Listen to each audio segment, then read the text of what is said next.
नमस्कार, मैं हूं आंचल सिंह।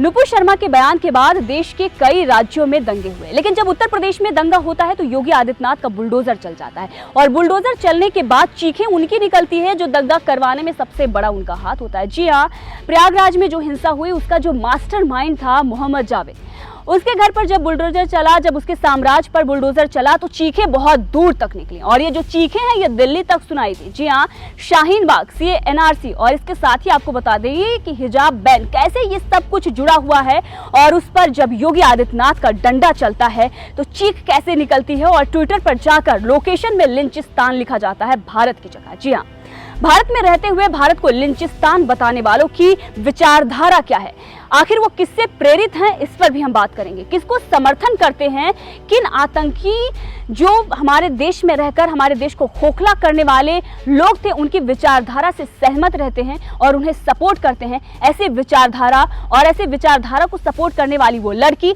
जिसने भारत को बदनाम करने में कोई कसर नहीं छोड़ी है, इसके बारे में हम बात करेंगे। जावेद पंप, जिसके साम्राज्य पर बुलडोजर चला। बुलडोजर इसलिए चला क्योंकि उसने प्रयागराज में हिंसा करवाई।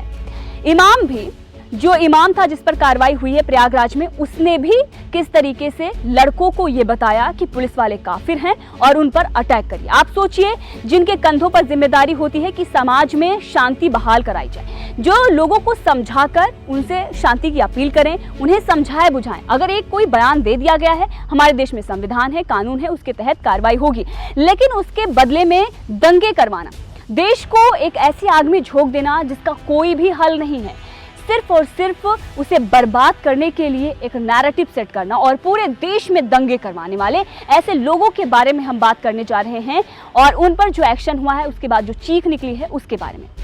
आप सभी ने सुना होगा कि जब जावेद पंप पर एक्शन हुआ तो उनकी जो बेटी है फातिमा, इनका नाम बहुत जोरों शोरों से सामने आ रहा है, सोशल मीडिया पर काफ़ी वायरल भी हो रही है। दरअसल इन्होंने कुछ ऐसा किया है जिसके बाद इनका नाम सामने आ रहा है और भारत को इन्होंने पूरे विश्व में शर्मसार करने की कोशिश की है। लेकिन आपको बता दें कि ऐसे लोग खुद ही शर्मसार होते हैं जब वो अफजल गुरु को समर्थन करते हैं।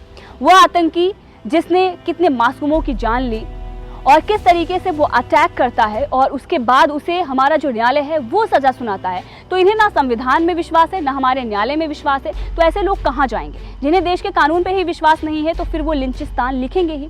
उन्होंने अपनी लोकेशन जो डाली है ट्विटर पर, दरअसल वो भारत की जगह डाली है लिंचिस्तान। ये जो आफरीन फातिमा है, ये दरअसल जावेद पंप की ही बेटी है जो प्रयागराज की हिंसा का मास्टरमाइंड था। इनकी अगर हम बात करें तो ये जवाहरलाल यूनिवर्सिटी से वहाँ की जो स्टूडेंट यूनियन है उसकी काउंसलर हैं। इसके साथ ही आपको बता दें कि मुस्लिम यूनिवर्सिटी जो अलीगढ़ की है उससे इन्होंने पढ़ाई की है, वहाँ से इन्होंने ग्रेजुएशन किया है। इसके साथ ही इन्होंने वहाँ से मास्टर भी किया है और इसके साथ आपको बता दें कि जेएनयू स्कॉलर भी हैं। और दिल्ली में जो हिंसा हुई थी सीएनआरसी को लेकर, उसमें भी इनका बहुत बढ़ चढ़कर रोल रहा है।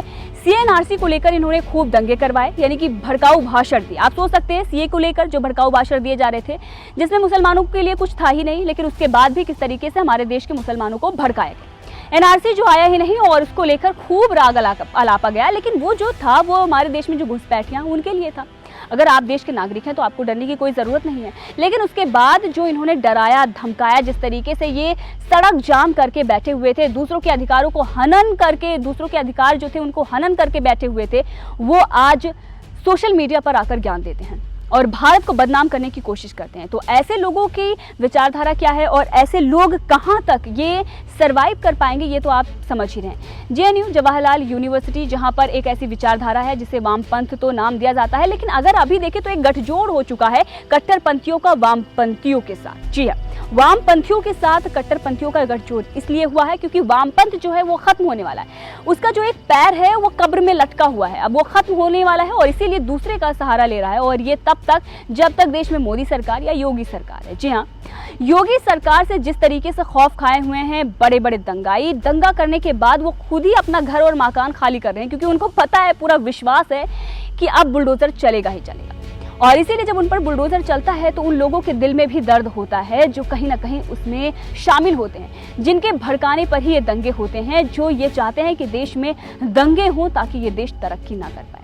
और कम्युनिस्ट विचारधारा जो रही आप सभी को पता है, कभी मजदूरों को भड़काकर तो कभी जो वर्कर्स हैं उनको, जो हमारे देश की अर्थव्यवस्था चलाते हैं उनको भड़काकर किस तरीके से देश की जो अर्थव्यवस्था है उसे पीछे ले जाया जा सके, किस तरीके से भारत को खोखला किया जा सके, उनकी विचारधारा ही यही रही है। तो कहीं ना कहीं वो विचारधारा, इसके साथ ही कट्टरपंथी जो आतंकियों से प्रेरित है। जी हाँ, अफजल गुरु को समर्थित जो करते हैं लोग वो आतंकवाद से ही प्रेरित हैं। ऐसे लोगों को यही कहा जाएगा। अगर इसके लिए कोई और शब्द होता तो हम आपको बताते, लेकिन यहाँ पर एक ही शब्द है, जो आतंकवाद से प्रेरित हैं वो उनके सह में पल रहे हैं और कहीं ना कहीं उनकी जो विचारधारा है वो उनके मस्तिष्क पर दिखाई देती है और इसीलिए वो भारत को लिंचिस्तान लिखते हैं।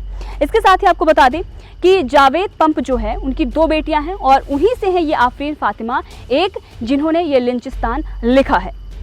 जावेद मोहम्मद की 2 बेटियां और बड़ी बेटी का अगर हम नाम बताएं तो आफरीन फातिमा है और छोटी जो बेटी है वो सुमैया फातिमा है।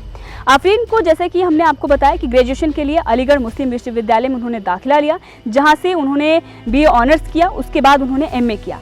आफरीन एमयू में पढ़ाई करने के दौरान ही छात्र राजनीति में सक्रिय हो गई थी और तभी से वो छात्रों की समस्याओं पर अपने विचार प्रमुखता से जाहिर करती रही हैं और उसके बाद उन्होंने जो कारनामे किए हैं उसके बारे में हम बता रहे हैं। जी हाँ, सीएनआरसी को ही लेकर नहीं, जब हिजाब का मुद्दा गरमाया हमारे देश में, एक मुद्दा बनाया गया कि किस तरीके से, दरअसल बहुत सारे मुद्दे हैं उस पर हम चर्चा करेंगे और उसको लेकर कहीं ना कहीं कुछ ऐसा मुद्दा छेड़ा जाता है जहां पर देश के मुसलमानों को भड़काया जा सके, उन्हें सड़कों पर लाया जा सके और उस मुद्दे को इन्होंने भुनाने की कोशिश की। और सिर्फ यही नहीं कि उन्होंने प्रयागराज में या फिर उन्होंने दिल्ली में सिर्फ भड़काऊ भाषण दिए, उन्होंने साउथ तक का भी दौरा किया, यानी कि नॉर्थ से लेकर साउथ तक ये फातिमा जो हैं वो जा चुकी हैं, भड़काऊ विवादित भाषण दे चुकी हैं और इसके साथ ही उन लोगों को भी समर्थन कर चुकी हैं जो हमारे देश में आतंकवाद फैलाते हैं।